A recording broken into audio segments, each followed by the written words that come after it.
The scripture reading today is from Matthew 15, verses 21 through 28. You can follow along on the back of your bulletin. There we go. Drawing a blank. From there, Jesus went to the regions of Tyre and Sidon. A Canaanite woman from those territories came out and shouted, "Show me mercy, son of David. My daughter is suffering terribly from demon possession." But he didn't respond to her at all. His disciples came and urged him, "Send her away. She keeps shouting out after us." Jesus replied, "I've been sent only to the lost sheep, the people of Israel." But she knelt before him and said, "Lord, help me." He replied, "It is not good to take the children's bread and toss it to the dogs." She said, "Yes, Lord, but even the dogs eat the crumbs that fall off their master's table." Jesus answered, "Woman, you have great faith. It will be just as you wish." And right then, her daughter was healed. This is the presence of God for the people of God. Thanks be to God.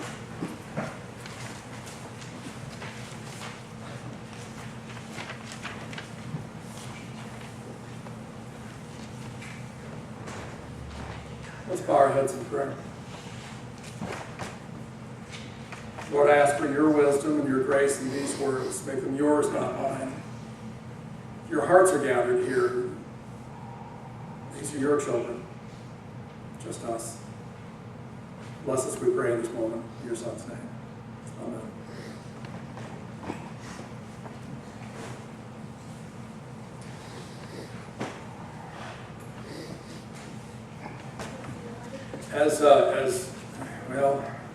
As much as I'm tempted to tie in the eclipse with what we're talking about this morning, the presence of darkness that seems to be sweeping across our land, I've now made the obligatory mention of the solar eclipse, so now we're over that, and we can move on. Because we have some serious stuff to cover, and I gotta warn you, the first half of the sermon is going to be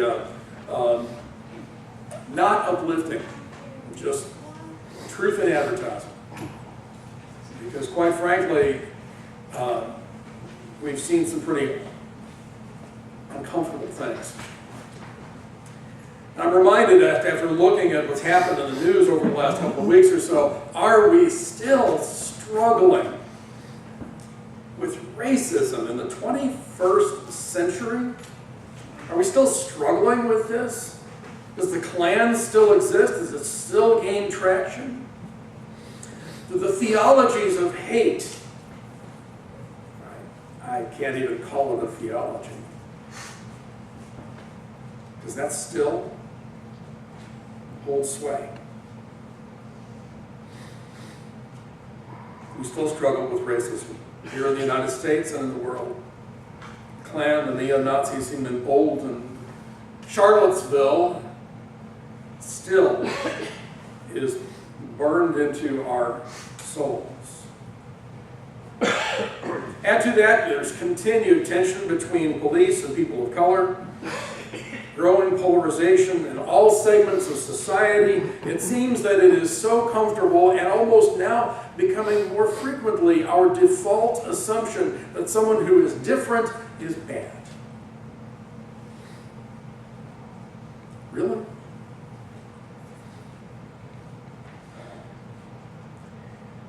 I listened to I'll do the eclipse one more time. A number of years ago, they were interviewing a newscaster was doing his thing, and he was talking about the eclipse and saying that the next time that it would happen, it would be August 21st, 2017. And his last comment was, "May that day find us in a world that knows peace." And it broke my heart that we still struggle. So during the week and during this time leading up to this message, I've been looking for reasons why. Why do we seem to be losing ground? Why do we seem to be getting more and more worried and defensive and concerned? And why do we see this happening more and more?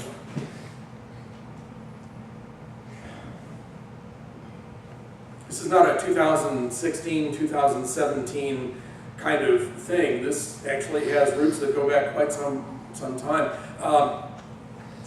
The 2010 census and the 2000 census and the 2010 census both brought us up short with a statistic that might concern some. The United States Census shows that even though at this particular moment in time, whites have a majority in the United States, by the year 2050, we won't. Non-white minorities will comprise 54% the way the projections run, and I know that that's a lot of extrapolation out of data, but they're pretty much sure. I've looked at several different accounts of looking at the data. The data itself is pretty clear. If you just look at the projection, that's where we're going to be in 2050. If you look at that same projection with some different age groups, younger age groups, millennials and such, actually the tipping point for that difference happens around the year 2023. That's not too long from now.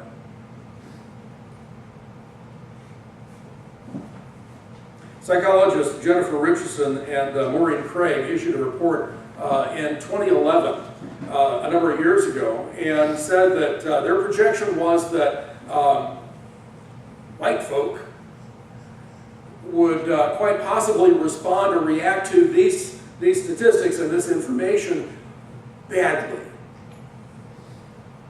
defensively, threatened. We would start to worry. We would buy into the idea and that moment. We've talked about this over the last week or two. A couple of weeks we talked about that idea of scarcity. When we talked about the feeding miracles that Jesus had on the hillside with 5,000 men and then all the women and children that were with them at that time, and the abundant grace that God offered in that moment, in that image. And we talked about this idea that the antithesis of that, the other side of that, is to think that we're going to run out, this idea of scarcity. And we can look at the statistics that are coming through the census program over the last 10 plus years or so, and say that there's not going to be enough for us, that we're going to lose our moment, our time, our moment in the sun. There won't be enough power or resources to go around, and that our lifestyle itself will be threatened.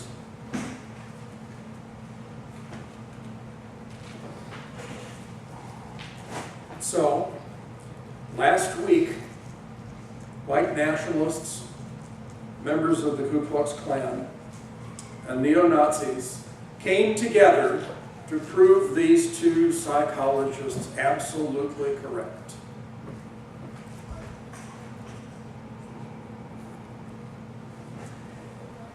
So I watched the news unfold.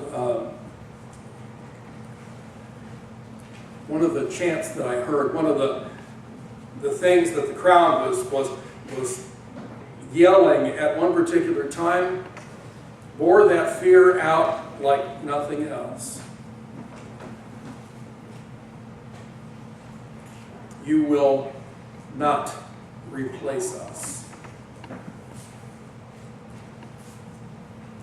How afraid do you have to be to pick up arms, to incite riot?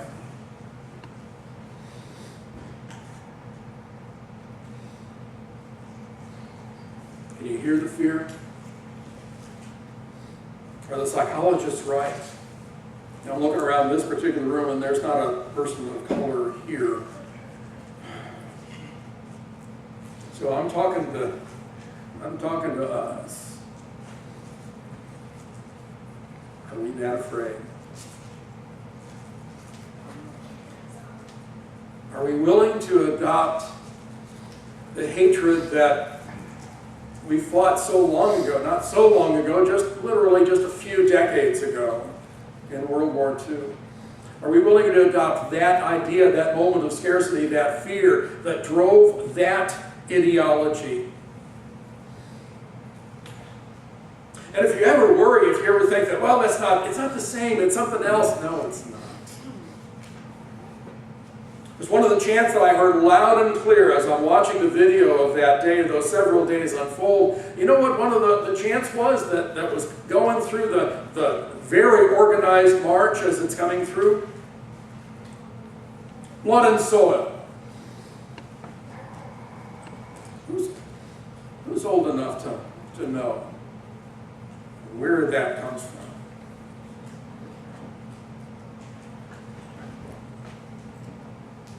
Can you hear the German translation of that? Blut und Boden. That was one of the slogans of the Third Reich. Blood and soil.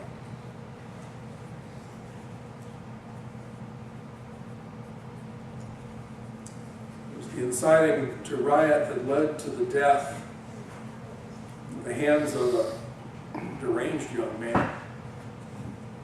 32-year-old Heather Heyer, the injury of 19 others as he drove his car into a group of counter-protesters.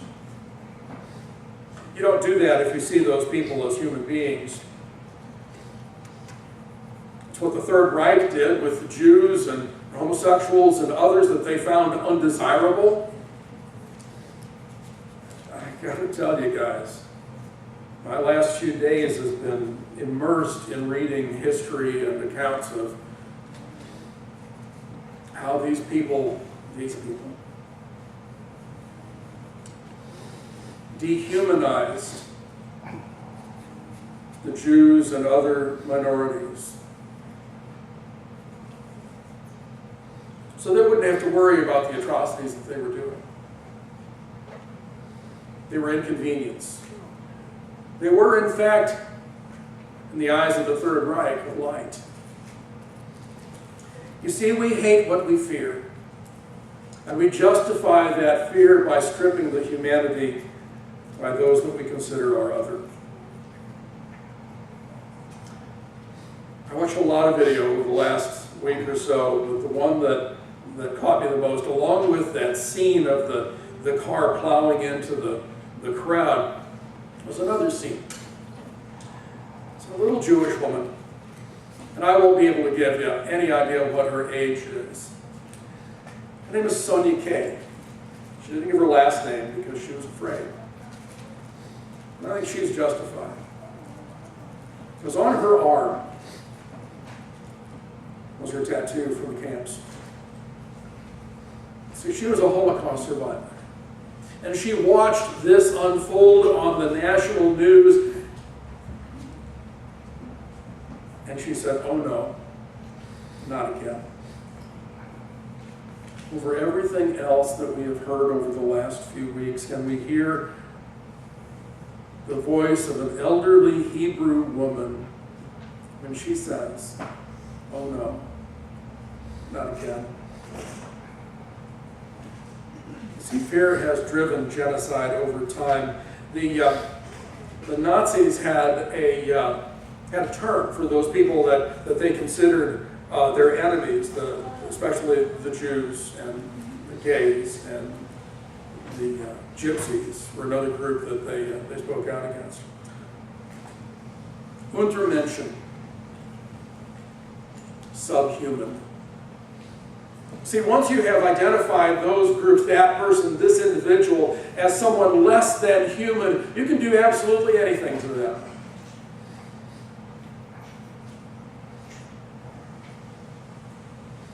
Now, just before you start to think, well, that's them and not us, no. We need to own part of this ourselves. To look back through our own Judeo-Christian heritage, I Googled, just on a whim, I Googled genocide in the Old Testament because I know there are some stories back there. I ran into the story of Samuel and Saul.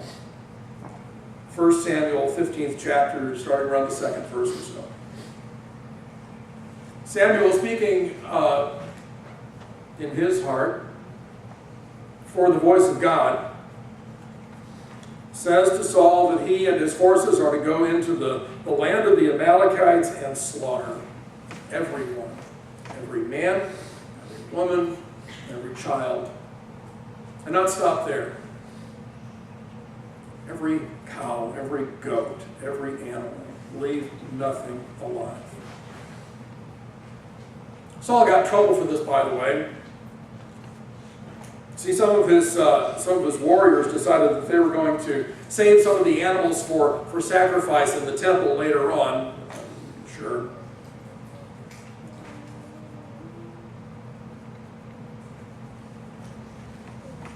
See, you can only do this when you have identified those individuals, that person, as someone who is less than human.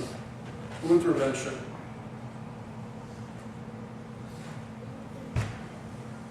It's not just an Old Testament thing. We have the Spanish Inquisition, and that's on us.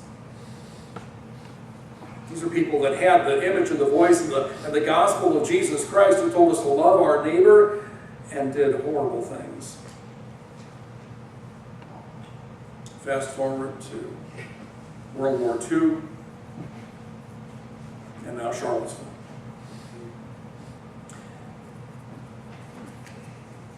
That's the bad news. That's where we are. That's what's brought us to this moment. And God, do we need your voice of grace and good news in this moment at this time.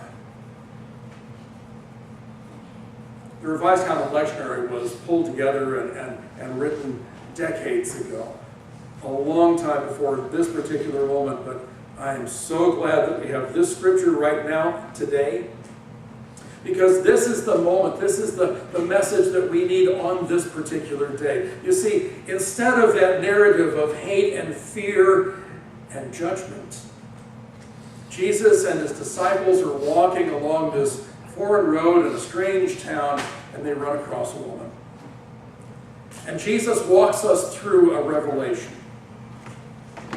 Now, you can look at this, and it depends on how you kind of feel who Jesus is in this particular moment. Did he know what he was doing, and he was just sort of playing out the moment so that it was a teachable moment for his disciples? Or was Jesus just as caught by this woman's arguing with him as the rest of the disciples were? Really not the point here. What happened on that road was a revelation.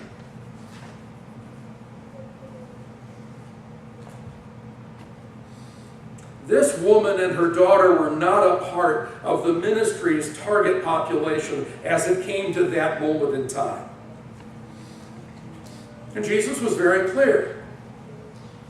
I was sent to the 12 tribes of Israel to seek the lost of Israel.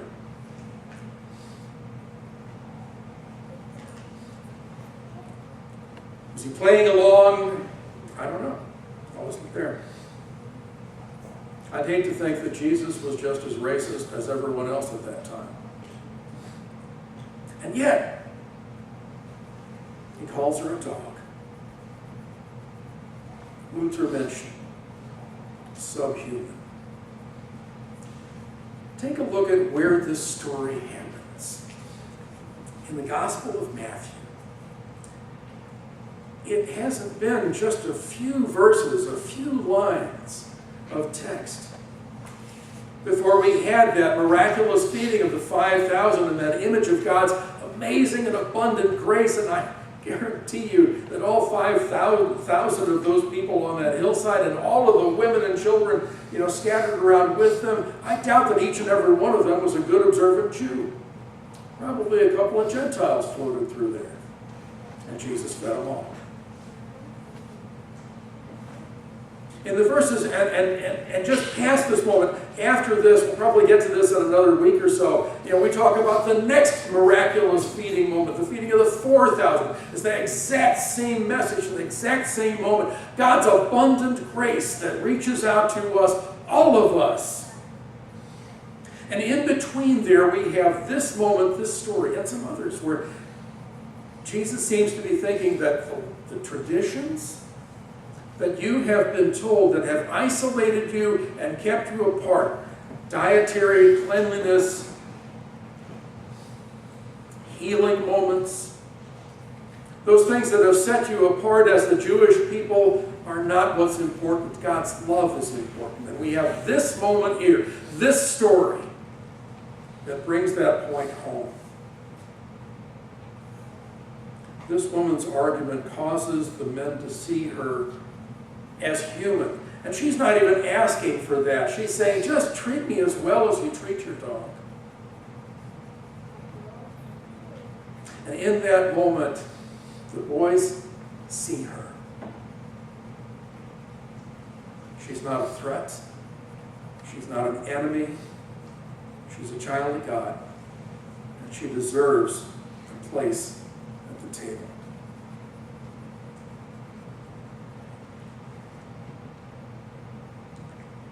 I was there. I left at this moment, at that particular part of the sermon, and Kim and I went out and we went to a concert and played a little bit because I was struggling. I was really stuck. I didn't know where to go with this because, quite frankly, if you lay this out with all of that, what do you do with that? How do you fix a broken world, a broken society? How do you speak to the hate that gathers by the hundreds and confronts a small, sleepy little college town in Virginia? How do you do that? You don't. Maybe you do if you're on the national stage and you've got that big pulpit. Maybe you do if you can do that. But quite frankly, I think all we can do is worry about your heart and mine today, this morning. I can't change anybody's heart. I can't speak to anybody that's not here. Maybe the 3 people that watch this on YouTube. That's fine. But you know what? Let's talk about what we can do right now together, you and I. And it's just this. The fix came to me as kind of an epiphany there. Really late last night. I didn't get a lot of sleep on this one. Jesus gives us the process that we need to follow to get through this moment. First step, go someplace foreign. Get the heck out of Dodge. We are so isolated and so stuck in this place. I mean, face it. Look around this room. Look around this town. Look around the people. If you have a friend that's black, God bless you, you're kind of rare. That was one of the questions when Kim and I moved from Southern California to come to Southeast Missouri, and we knew that we were going to be raising our son in first in Sikeston, and then eventually we moved to Fredericktown, and I'm sorry, that's like blindingly white.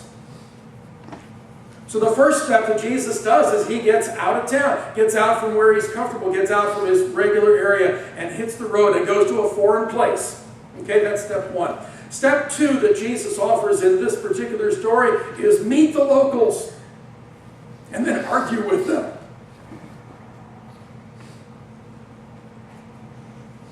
Because that sets us up for the third step, the third thing that happens here.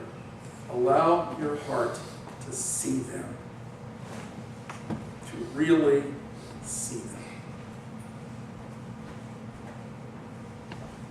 See them not as some other, not as some category, not as some group that you've already written off at some point, but to see them as a child of God. Now, what does it look like? I have been absolutely blessed to go on 4 mission trips over my life, and every single one of those moments I cherish, because what I did was I saw God's face, and it didn't look like me. It didn't even speak the language that I speak.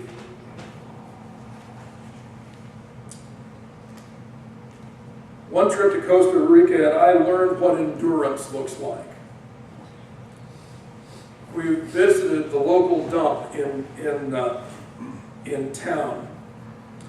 And trash heaps piled higher than you could see. And people that lived right next to the dump that were scavenging through the trash. And yet, these people showed me a grace that was amazing. My 2 trips to Nicaragua, where we worked with some of the poorest on the planet. I went down and I worked with a group that, at least on the first moment, at a Habitat for Humanity housing area that we were working on. And I met with a group of the local townspeople in a place that still didn't have the roof over it. And it was pouring down rain. It rained almost every day that we were down there. And that was just normal. They didn't have, nobody carried an umbrella. That was useless.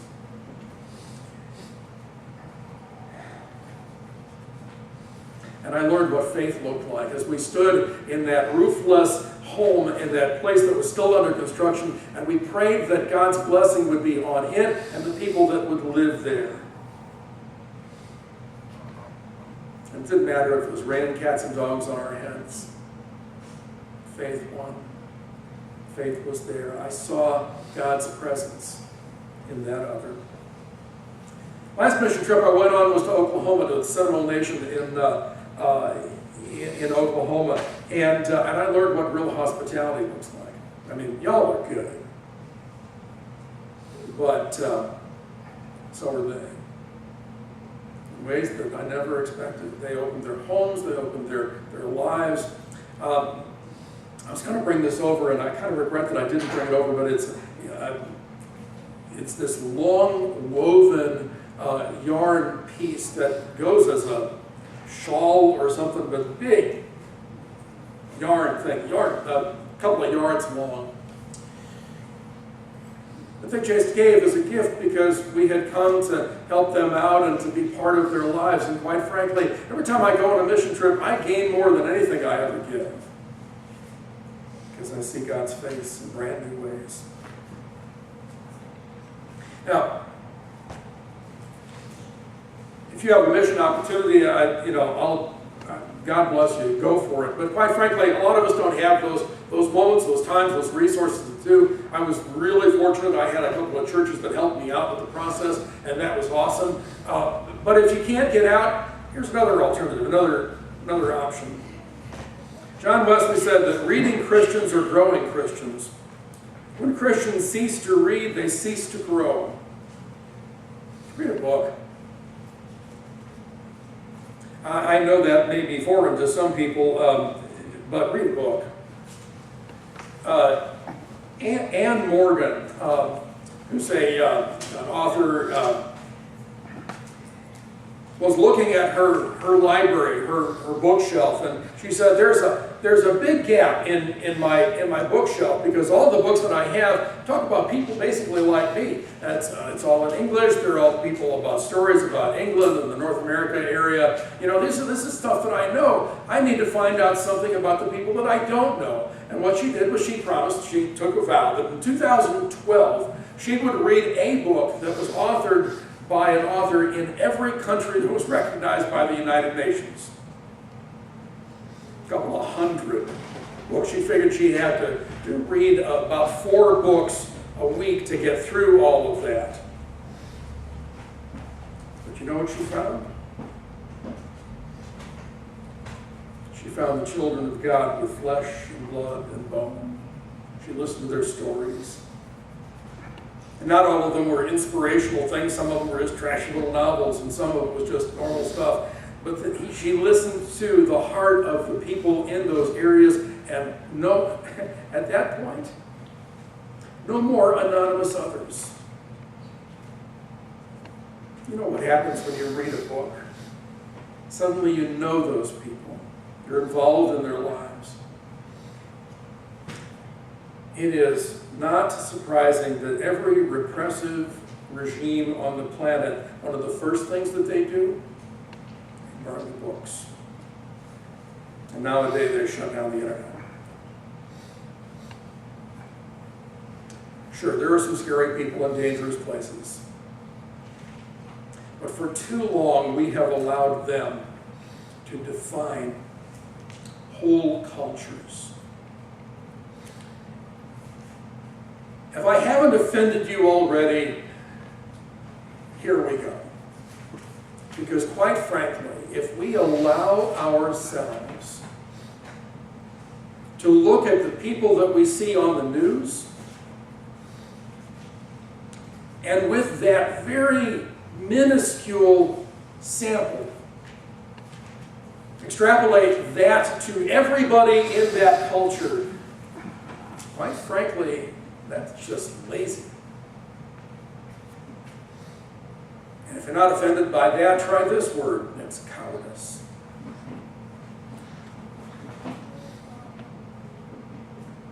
And I need to tell you that I preach to myself absolutely every time I stand up here because I'm guilty too.